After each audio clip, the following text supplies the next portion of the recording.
अरे पिल्ल्या, तुम्हाला सांगतो मी काय काम केलं. म्हणले आमच्यापासूनच त्याची सुरुवात आहे. तुझ्या आईचा पहिला फॉर्म भरायला बजरंग सोनवणे 90ला बरोबर होता आणि 90ला मला पहिल्यांदा मतदान आलेलं सुद्धा मी तुझ्या आईला केलं. म्हणजे तुमच्या आईची सुरुवात सुद्धा बजरंग सोनवण्यापासून आहे. माझी सुरुवात कशी तुमच्यापासून होती. आता काय घाबरता तुम्ही. ही खासदार तुमच्या सोबत आहे, तुम्हाला घाबरायची गरज नाही. रात्री 12 वाजता फोन करा, कुणीतरी म्हणलं माझा फोनच लागत नाही.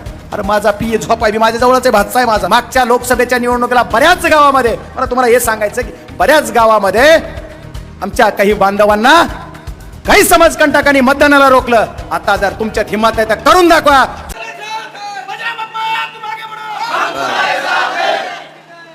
परळी विधानसभा मतदारसंघाचे राष्ट्रवादी काँग्रेस शिवसेना महाविकास आघाडीचे अधिकृत उमेदवार आदरणीय राजेसाहेबजी देशमुख साहेब यांच्या प्रचारार्थ आज या विराट सभेला अध्यक्ष म्हणून लाभलेले तुमचे आमचे सर्वांचे लाडके आदरणीय हरिभाऊजी काडवे साहेब, या व्यासपीठावर उपस्थित असणारे परळी विधानसभा मतदारसंघाचे राष्ट्रवादी काँग्रेसचे उमेदवार आणि पुढचे होणारे भावी आमदार आदरणीय राजेसाहेबजी देशमुख साहेब, त्याचबरोबर व्यासपीठावर उपस्थित असणारे या गावचे भूमिपुत्र, तिकिटाच्या स्पर्धेत असणारे आमचे आदरणीय आप्पा, त्याचबरोबर आदरणीय शरदचंद्रजी पवार साहेबांची साथ कशी द्यावी, निष्ठा कशी असावी ही दाखवून देणाऱ्या रगरागिनी कोणता आदरणीय आदम गुटेताई आमच्या, त्याचबरोबर महिलांच्या जिल्ह्याच्या अध्यक्ष आदरणीय संजीवनीताई, शेतकरी कामगार पक्षाचे नेते आमचे मित्र आदरणीय कालिदासरावजी आपेट, आणि आता व्यासपीठावर नावं घेता येतील आमच्या सर्व भगिनी, सर्व पक्षाचे सर्व पदाधिकारी आणि परळी विधानसभा मतदारसंघाचा इतिहास जे घडवणार आहेत असे सर्व मायबाप माझे, तुम्ही सर्व मतदार बंधू भगिनी, या घाटनांदूरच्या ग्रामदैवताला साष्टांग दंडवत घालून आणि तुमच्या सर्वांच्या चरणी वंदन होऊन बीड जिल्ह्यातील 6 विधानसभा मतदारसंघातील सुरुवातीचं प्रचाराचं नारळ आज आणि जाहीर सभा कुठून सुरू झाली ती परळी विधानसभा मतदारसंघाच्या घाटनांदूर या गावातून हा इतिहास पुढच्या काळात लिहिला जाणार आहे. या विराट सभेला मला येताना असं वाटलं होतं घाटनांदूरला जायचं 6 वाजायचा टाइम, 8 वाजले यायला. म्हणजे काय असणार आहे घाटनांदूरमध्ये. बघितलंय लोकसभेला किती लोकांनी प्रेम केलंय. जवळपास 1998 लोकांनी मला मतदान दिलंय. 235 मतानं मायनस झाले. 100 जर इकडे इकडे झाला असतं तर काटा झाला असता. पण पिपाणीला काही गेले असतील त्याच्यामुळं असं म्हणा की आमचं पिपाणीला गेल्यामुळे असं झालं. पण जाऊ देत, या सर्व गोष्टीवर काही बोलून नाही. तुमच्या सर्वांच्या चरणी नतमस्तक झालं पाहिजे की परळीमध्ये एवढी अराजकता माजलेली असताना, तुम्हाला स्वातंत्र्य नसताना सुद्धा तुम्ही एवढे मतं इथं दिले, पैशाचा पाऊस पडत असताना सुद्धा तुम्ही एवढे मतं दिले, त्याच्यामुळे तुम्हाला खरा सलोट आहे. लोकशाहीची प्रक्रिया म्हणून निवडणुका होत असतात. दर 5 वर्षाला निवडणूक येतात आणि या लोकशाहीच्या पद्धतीमध्ये लोकशाही पद्धतीने निवडणूक झाली पाहिजे. आपल्याला मोकळ्या सुहास घेऊन आपल्याला आपली निवडणूक झाली पाहिजे. पण तशी निवडणूक या परळी विधानसभा मतदारसंघात लोकसभेला झाली नाही, याची खंत महाराष्ट्राला उभी आहे. त्याच्यामुळे येणाऱ्या काळामध्ये तुम्हाला आम्हाला सर्वांना खुलेआम चांगल्या पद्धतीनं सर्वांचा मताचा अधिकार नोंदवता येईल अशा पद्धतीची निवडणूक घ्यायची ही तुमची आमची सर्वांची काळाची गरज आहे. परळी विधानसभा मतदारसंघातील परळी तालुक्यातील शेवटचं टोकाचं गाव धर्मापुरी शेजारी आहे. तिथं माझा मुस्लिम बांधव होता, तिथं माझा दलित बांधव होता, तिथं माझा ओबीसी बांधव होता, तिथं माझा ओपन बांधव होता. त्याचं सर्व बांधव, सर्व समाजाचे घटक या धर्मापुरी गावात राहतात. या गावच्या लोकांना मताचा अधिकार सुद्धा बजावू दिला नाही, याचा पाप तुम्हाला फेडावं लागेल. अरे चाललंय कुठं काय. एक धर्मापुरी सांगितलं, धर्मापुरी मधला मुस्लिम समाज माफ करेल. कुठल्याही समाज असू द्या, वंदना समाज असू द्या, कुठलाही समाज असू द्या, ज्याला मतदान करू दिलं नाही त्याच्या मनात राग तुमच्या विषय आहे. त्याच्यामुळे तुमचा हा राग विधानसभेला नक्की काढणार ही तुम्हाला सर्वांना, आम्हाला सर्वांना सांगायची गरज नाही. लोक म्हणले राजेसाहेबांसारखा उमेदवार का दिला पार्टीनं. अरे या राजेसाहेब देशमुखने गेली 32 वर्ष राजकारणात काम करतायत. ज्या उमेदवाराच्या विरोधात राजेसाहेब देशमुख उभे आहेत त्यांच्या अगोदर सुद्धा राजेसाहेब देशमुखांनी 10 ते 12 वर्ष राजकारणात काम केलंय. ते 2002 ला डायरेक्ट पार्सल आहे. ही 90 पासून आहे गडी. तुम्हाला राजेसाहेब देशमुख असा कच्चा कुठं वाटला. हा गडी तसं बोलायला हलका नाही. आणि कशाला साल का नाही? फक्त तुम्हाला वाटत असेल आमच्याकडलं हे आहे, आम्ही त्याच्यात बी कमी पडणार नाही.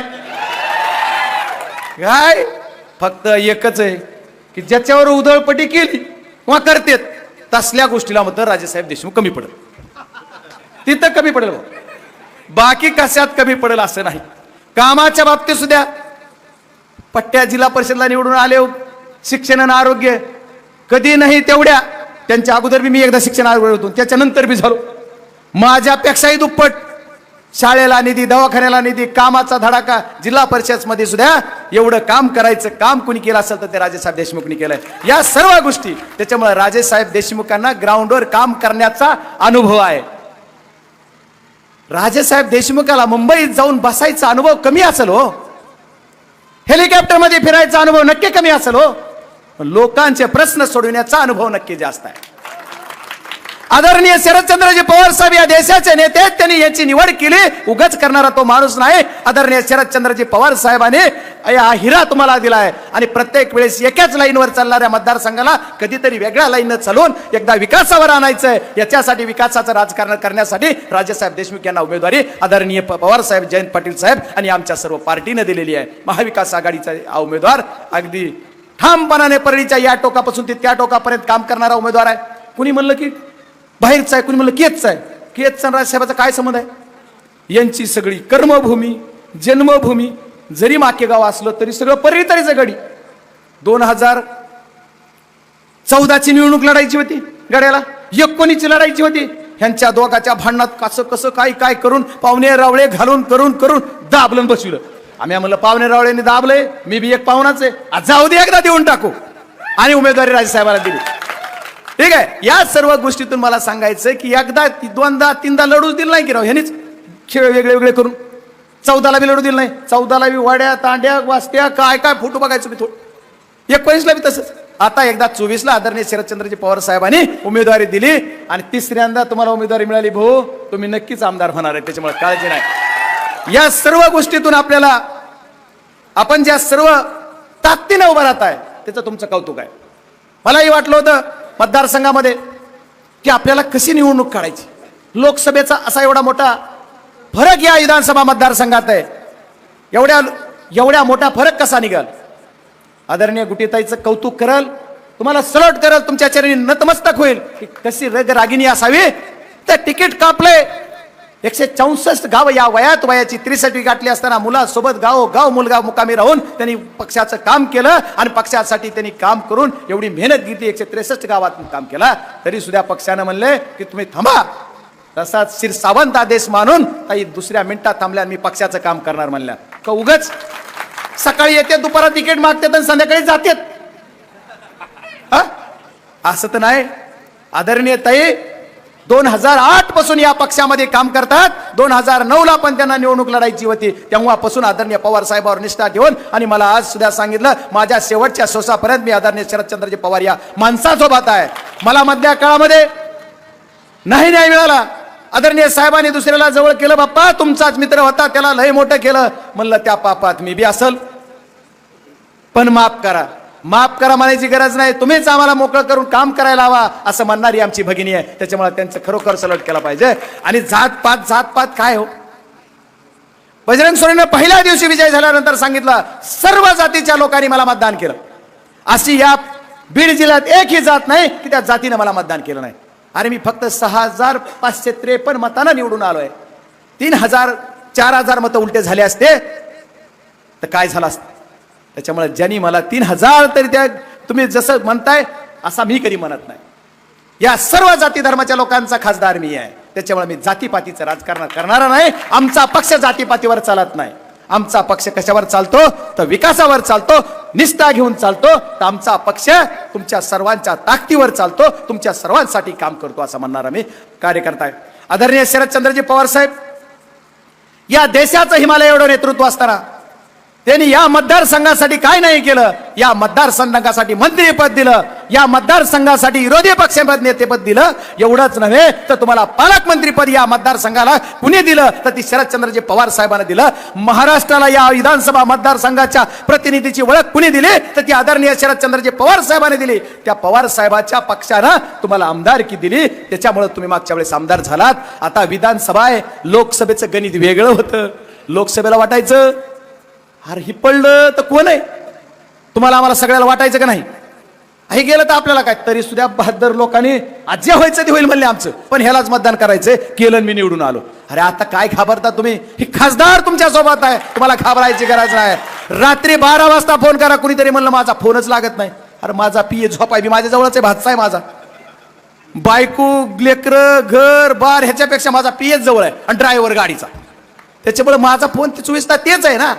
असं का म्हणलं जात आहे, कुणीतरी काहीतरी गोष्टी बोलतंय आणि त्याचा काहीतरी अर्थ. याच्यातल्या कुणी मला एखाद्याने केलंय आणि त्याचा फोन लागला नाही, उचलला नाही असं होत नाही, पण कुणीतरी काहीतरी बोलतंय, काहीतरी करतंय. या सर्व गोष्टीतून तुम्हाला एकच सांगायचंय की या आपण जे काम करतो या कामाची पावती आपल्याला लोकातून मिळाली पाहिजे. आणि बीड जिल्ह्याच्या खासदाराचं काय काम आहे ते करताना, आता मी फक्त 4 महिने झालं खासदार झालो, 4 महिन्यात काय काम केलंय का आमच्या तिकडे केजच्या आमदार पतीनं बोलला. आता इथं बोलायचा विषय नाही. बीड जिल्ह्याच्या खासदारानं काय केलं 4 महिन्यात, अरे पिल्ल्या तो मला सांगतो मी काय काम केलं. म्हणले आमच्यापासूनच त्याची सुरुवात आहे. तुझ्या आईचा पहिला फॉर्म भरायला बजरंग सोनवणे 90ला बरोबर होता आणि 90ला मला पहिल्यांदा मतदान आलेलं सुद्धा मी तुझ्या आईला केलं. म्हणजे तुमच्या आईची सुरुवात सुद्धा बजरंग सोनवण्यापासून आहे. माझी सुरुवात कशी तुमच्यापासून होती.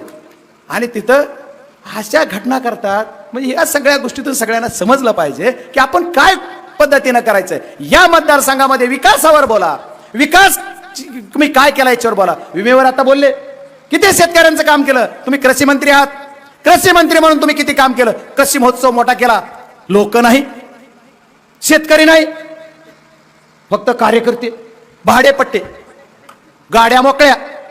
कृषी मंत्र्याच्या कार्यक्रमाला कृषी महोत्सवावर खर्च किती आहे, दोन्हीकून पैसे आहेत म्हण, आणखी डीपीडीसीतून आणि कृषी खात्याकडून. त्याची माहिती घेतोय मी. डबल पैसे, एकावर एक फ्री. यांना एकावर जमतच नाही, सगळं डबलच. या सगळ्या गोष्टीतून आपण सगळ्या गोष्टी करताना कुठं बी आता काय करणार. या सर्व गोष्टी आपण, मला एकच सांगायचं तुम्हाला बाबा हो, की आपण सर्वजण ताकदीने उभा राहा आणि ताकदीने भिवू नका. मागच्या लोकसभेच्या निवडणुकीला बऱ्याच गावामध्ये, मला तुम्हाला हे सांगायचं की बऱ्याच गावामध्ये आमच्या काही बांधवांना काही समाजकंटकांनी मतदानाला रोखलं. आता जर तुमच्यात हिंमत आहे तर करून दाखवा. जर तुम्ही ते केलं तर बजरंग सोनवणे तुमच्या छताडावर बसून इथे येईल. मागची परिस्थिती वेगळी होती. संविधानिक पदावर देशाच्या उच्च सभागृहामध्ये बीड जिल्ह्यातल्या सर्वोच्च पदावर बजरंग सोनवणे. आता पोलिसांना सुद्धा माझं संरक्षण करणंही त्यांची जिम्मेदारी आहे आणि जी संविधानिक असेल ते ऐकणंही त्यांची जिम्मेदारी आहे. काय पोलिसांचं सांगितलं. आणखी कुणीतरी मला सांगितलंय, या सर्व माध्यमाच्या मीडियाच्या माध्यमातून या पहिल्या सभेतून मी तुम्हाला पोलीस बांधवांना आव्हान करतो आणि विनंती करतो. बाबा एलसीबीचे काही लोक परळीत बसलेत. तुम्ही जर ही थांबवलं नाही ना तर तुमच्या पोलीस स्टेशनच्या दारात येऊन मांडी घालून बजरंग सोनवणे जर उद्या बसला ना तर अख्ख्या देशाला दाखवेल तुम्ही काय कराल. तुम्ही शांततेनं नाही, नीट सत्सद बुद्धीला पटेल अशा पद्धतीने निवडणूक भयमुक्त पद्धतीने झाली पाहिजे. आणि निवडणूक जर भयमुक्त पद्धतीने या परळीत झाली नाही तर तुम्हाला त्याचा परिणाम भोगावा लागेल. त्याच्या मात्र तुम्ही. आणि आज आदरणीय आमचे वकील साहेब असतील, आम्ही कोर्टामध्ये पक्षाच्या वतीनं सुद्धा रीट केली आणि कोर्टानं सुद्धा आदेश केला. CRF असेल अशा सगळ्या या सर्व गोष्टीतून पोलीस फोर्स जाणार आहे आणि तुम्हाला संरक्षण मिळणार आहे, त्याची सुद्धा काळजी करू नका. आणि आपल्याला संरक्षणाची गरज नाही. तुम्हाला फक्त तुमच्यावर अन्याय झाला, पोलीस स्टेशन फिर्याद घेतली नाही. आमचा मुक्ताराम गवळी यांनी लाईव्ह घेऊन सांगितलं की माझी कंप्लेंट घेतली जात नाहीये, माझ्यावर इथं भूत कॅप्चर केलं जात आहे, मला इथं मारलं जात आहे. पण तरी सुद्धा लाज वाटली नाही या प्रशासनाला. त्यावेळेस मी जिल्ह्याच्या पूर्ण प्रक्रियेत उमेदवार होतो आणि उमेदवार असून तसा आमदार बी अगोदर नव्हतो, काहीच नव्हतो. आता खासदार आहे. तसं जर एखाद्याने केलं ना तर त्याला पार कपडेच काढावं लागतील, सोडणार नाही. त्याच्यामुळे तुम्ही घाबरायची गरज नाही. आणि ज्यांना ज्यांना कुणावर काय करायचंय त्यांना ते करू द्यात. या गोष्टीला आपण कुठे भ्यायची गरज नाही. मी तुम्हाला फक्त एकच संदेश आज देणार आहे, तुम्ही सर्वांनी भयमुक्त इलेक्शन मध्ये तयार राहा. काही जर झालं तर मी तुमच्या सोबत आहे, शेवटचं सांगतो. आणि सर्वांना विनंती करणार आहे, बाबा हो, आपण चांगल्या पद्धतीनं चांगल्या वातावरण सत्सद बुद्धीने आपल्याला निवडणूक लढायची. आपल्याला दुसरं काय करायचं, टीका टिप्पणी करून विकास होत नाही. या बीड जिल्ह्याचा विकास करायचा आहे. आपल्याला काय करायचंय तर बीड जिल्ह्याचा विकास दर वाढवायचा आहे. नुसतं भाषणात म्हणून होत नाही. भाषणात म्हणलं जातंय की आम्हाला बीड जिल्ह्याचं दरडोई उत्पन्न वाढवायचंय. काय वाढवलं? 5 वर्षात कुणी अडवलं? 10 वर्ष झालं भारतीय जनता पार्टीचं सरकार आहे, तुम्ही कुणी अडवलं? तुमचं 40-45 वर्ष झालं या मतदारसंघाचा आमदार तुमच्या घरातला आहे, तुम्हाला कुणी अडवलं? तरी तुम्ही नाही वाढवलं शकला, तुम्ही करू शकला नाहीत. पण या सर्व गोष्टी करत असताना तुम्हाला ताकदीनं दरडोई उत्पन्न वाढवायचं असलं तर राजेसाहेब देशमुखला तुम्ही निवडून द्या, तर या मतदारसंघाचा विकास होईल. ही जे बोगसगिरी चाललेले, कुठेही गुत्तेदार बोगस कामं, एकाच रोडवर 50 कामं. परळीत किती? अहो परळीचे फक्त कागद काढले ना तर नुसत्या कोटीवरच आकडे आहेत. तुम्ही घाटनांदूरचे रस्ते आम्ही बघितले, आमच्या मतदारसंघातला विकास झाला. बघा घाटनांदूर काय विकास केला.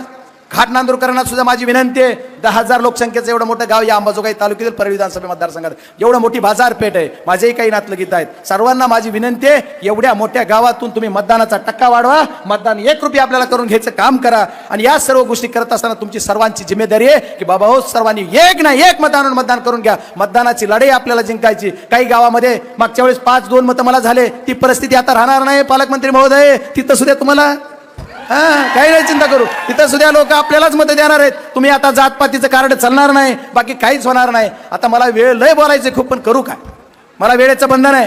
दुसऱ्या गोष्टी मला दुसरं एक सांगायचं की या गावच्या काही मागण्या आहेत. या मागण्याच्या बाबतीत माझ्याकडे येणारी जी पहिली मागणी आहे ती रेल्वेला इथं थांबा द्या. तर या बाबतीत मी ऑलरेडी पत्र दिलेलं आहे आणि मी त्याची मिटिंग आता माझं परत आणखी 25 नोव्हेंबरला अधिवेशन चालू होणार आहे. त्याच्या वेळेस मी तिथलं रेल्वे मंत्र्याला बसून एक बैठक लावली. परत रेल्वे बोर्डात जाऊन त्याची एक बैठक लावून इथं कसं काय करता येते, आपल्याला गाडीला थांबा कसा देता येईल तो प्रयत्न करून आणि थांबा देईल असं तुम्हाला पत्रही मी ऑलरेडी दिलेलं आहे.